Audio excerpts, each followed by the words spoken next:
அப்போ இதை கேட்டுக்கொண்டிருந்த ஆயக்காரன் தலை நிமிர்ந்து ஆண்டருடைய முகத்தை கூட பார்க்க முடியாமல் நெஞ்சிலே கையை வைத்து கொண்டு குனிந்து, ஆண்டவரே, பாவியான என்னோடு எனக்கு கிருபையாயிரும், எனக்கு இறங்கும் என்று கேட்டான். அந்த ஒரு சின்ன ஜெபத்தை கர்த்தர் அங்கீகரித்தார். ஆனால் இந்த பரிசேயனுடைய ஜெபத்தையோ கர்த்தர் அங்கீகரிக்கவில்லை.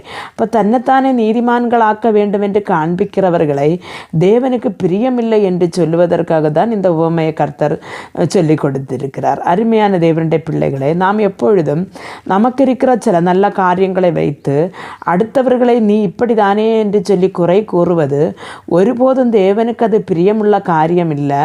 அதனால் நாம் நம்முடைய சுபாவங்கள் எப்பொழுதும் தங்களை தாழ்த்தி கொண்டு கர்த்தருடைய சமூகத்திலே மிக நன்றி உணர்வு உள்ளவர்களாக நாம் வாழ வேண்டும்.